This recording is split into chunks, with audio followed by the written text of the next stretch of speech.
నిరుద్యోగ సమస్యను నివారించే లక్ష్యంగా తాను పనిచేస్తానని దీనికి తగ్గట్లు చిత్తూరు పార్లమెంటు వాతావరణం ఉందని అన్నారు చిత్తూరు టీడీపీ ఎంపీ అభ్యర్థి దగ్గుమల్ల ప్రసాద్. చిత్తూరు జిల్లాలో అన్ని వనరులు ఉన్నాయని పరిశ్రమల స్థాపనకు అనుకూలమని ఆయన తెలిపారు.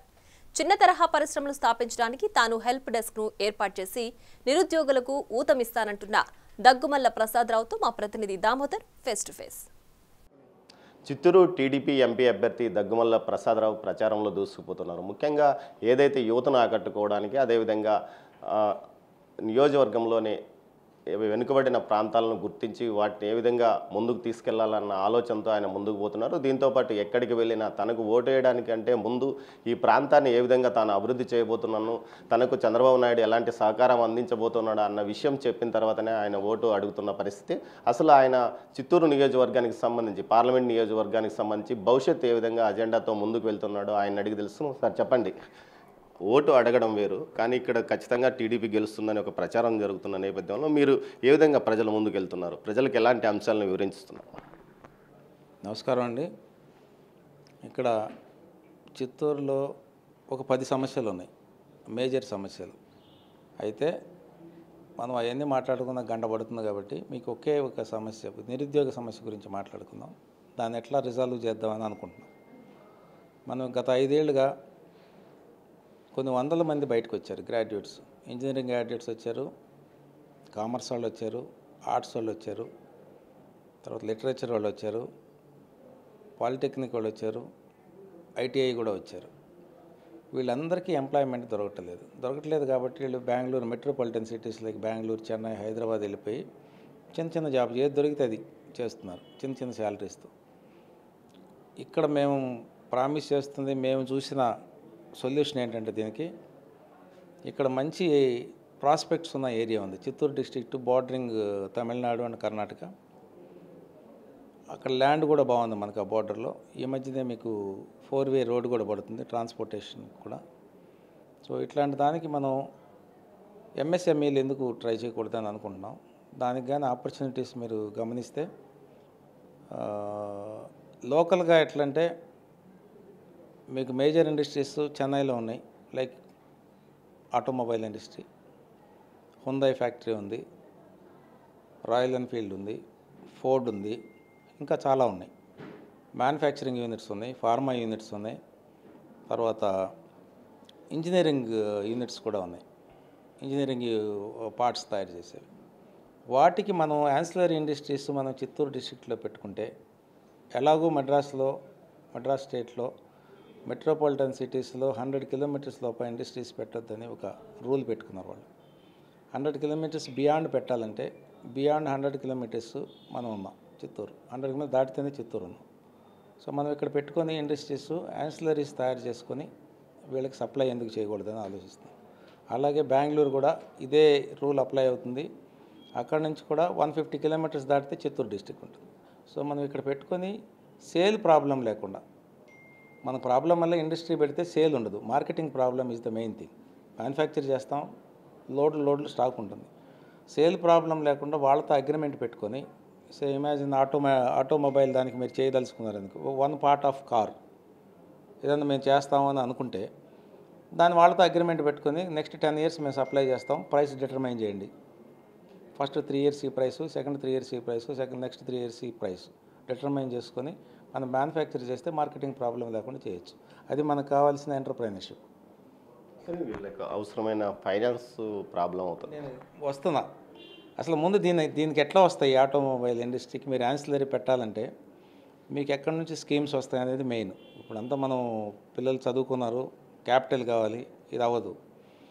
దీనికి కాను మనం సెంట్రల్ గవర్నమెంట్లో ఆత్మనిర్భర్ అని ఒక పెద్ద స్కీమ్ స్టార్ట్ అయింది, పెద్ద ఫండింగ్ ఉంది. దాని ఉద్దేశం అంటే సెల్ఫ్ రిలయన్స్, ఇండిపెండెంట్ అని అర్థం దానికి ఇంగ్లీష్లో. అది ఆత్మనిర్భర్ అని సాంస్క్రిట్, హిందీలో చెప్పారు. అంటే స్వచ్ఛందంగా ఇండస్ట్రీస్ పెట్టుకోండి అని. ఊరికే పెట్టుకోండి అంటే సరిపోతుందా? క్యాపిటల్ లేదు, తర్వాత వీళ్ళకి ఐడియా లేదు, మార్కెటింగ్ లేదు, ఎట్లా అవుతుంది అంటే గవర్నమెంటే ఫార్ములేట్ చేస్తుంది. ఎలాగంటే అక్కడ ఒక 50 ఇండస్ట్రీని గుర్తించారు. దానిలో మనం ఒక 2 మాట్లాడుకుందాం ఇప్పుడు, తర్వాత అన్ని మాట్లాడుకోవడానికి టైం ఉండదు. డిఫెన్స్ మాట్లాడుకుందాం. డిఫెన్స్లో మనం ఇప్పుడు మిసైల్స్ చేస్తాం, రైఫిల్స్ చేస్తాం, వార్ ఫ్లైట్స్ చేస్తున్నాం, వార్ ట్యాంక్స్ చేస్తున్నాం. అంటే మనం ఇండిజినస్ మ్యానుఫ్యాక్చరింగ్ స్టార్ట్ అయింది instead of importing from out side. ఆ పార్ట్స్ అన్నీ కూడా మనం ఎక్కడి నుంచి తెస్తామంటే వివిధ కంట్రీల నుంచి, పర్టికులర్గా స్వీడన్, అమెరికా, యూరోప్లో కొన్ని కంట్రీస్లో నుంచి మనం ఇంపోర్ట్ చేసుకుంటాం. దట్ ఈజ్ నంబరింగ్ అబౌట్ 3500 రకరకాల పార్ట్స్. గవర్నమెంట్ ఆత్మనిర్భర్ స్కీమ్ కింద 3500 బ్యాన్ పెట్టేసింది, దిగుమతి లేదు దీనికి. అంటే దాని అర్థం ఏంటంటే ఇక్కడ దేశీయంగా తయారు చేయండి. ఎవరు చేయాలి? ఇది యువత చేయాలి, ఇండస్ట్రియలిస్ట్ చేయాలి. వాటిని పట్టుకొని వీళ్ళు నేనేం చేయగలను, దీనిలో ఎన్ని పార్ట్స్ చేయగలనని ఒక ఇండస్ట్రీ పెట్టుకుంటే దానిలో సబ్సిడీ ఇస్తున్నారు. 40 to 50% సబ్సిడీ ఇస్తారు మీరు కొత్తగా ఎంటర్ప్రైనర్ అయితే. అలాగే బ్యాంక్స్కి చేస్తారు, ఫైనాన్షియల్ ఇన్స్టిట్యూషన్కి, ఇండస్ట్రియల్ ఫైనాన్స్ ఇన్స్టిట్యూట్స్ కానీ, పబ్లిక్ సెక్టర్ బ్యాంక్ కానీ గవర్నమెంట్ డైరెక్టివ్స్ ఇస్తుంది. గవర్నమెంట్ వైపు నుంచి సపోర్ట్ లేకపోవడమా, గవర్నమెంట్ క్రింది స్థాయిలో ఈ విషయాలను చెప్పలేకపోవడమా ఇప్పుడున్న అధికారంలో ఉన్న ప్రభుత్వం విచ్చలవిడిగా పబ్లిసిటీ చేస్తుంది. ఎందుకంటే వాళ్ళు ఏదైనా స్కీమ్ పెడితే దాన్ని విజయవంతంగా ఎలా తీసుకెళ్తాం ప్రజల్లోకి అనేది వాళ్ళ ఉద్దేశం.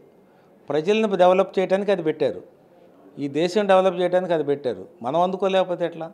మన రాష్ట్రంలో ఎందుకు అది వెనుకబడిపోయింది? కారణమే మనకు ఉత్సాహం లేదు, తెచ్చుకోవాలి. ఇప్పుడు నేను ఇన్ని చోట్ల మాట్లాడాను, అన్న మాకు ఆ విషయం తెలియదు, ఇప్పుడు మీరు చెప్తానంటే అందుకే నేను హెల్ప్ డెస్క్ పెట్టి ఇవన్నీ మీకు చెప్తాను. టర్బైన్స్ అవన్నీ చాలా కష్టం, నేచర్ మీద ఆధారపడి ఉంటుంది. సోలార్ మనకి సహజ సిద్ధమైన సన్లైట్ నుంచి తీసుకొని తయారు చేసేది, అవి పెట్టుకుందాం.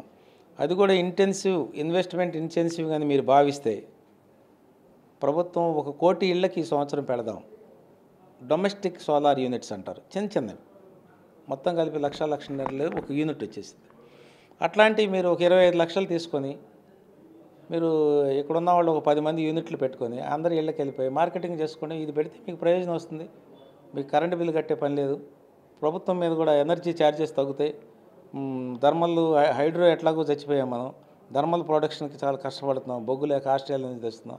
చిత్తూరు పార్లమెంటు పరిధిలో నిరుద్యోగ అంశాన్ని ప్రధానంగా దృష్టికి తీసుకెళ్తాను. నిరుద్యోగతను నివారించే విధంగా తన దగ్గర ఉన్న వ్యూహాలను యువతకు తెలియజెప్తున్నాను. యువత నుంచి మంచి రెస్పాన్స్ వస్తుంది. అదేవిధంగా చిత్తూరు పార్లమెంటు పరిధిలోని 7 నియోజకవర్గాల్లో టీడీపీ ప్రభంజనం కనిపిస్తుంది. ఖచ్చితంగా తమ పార్టీ అఖండ విజయం సాధిస్తుంది, అందులో తాను కూడా విజయం సాధిస్తానని ముందుగా వచ్చినప్పుడు తెలుగుదేశం పార్టీ అభ్యర్థిగా పరిచయం చేసుకున్నాను. ప్రస్తుతం ప్రసాదరావుగా తనను గుర్తించే విధంగా శ్రేణులు కూడా తనకు దగ్గర అయ్యారని ప్రసాదరావు అంటున్నారు. కెమెరా పర్సన్ పురుషోత్తంతో దామోదర్, చిత్తూరు నుంచి.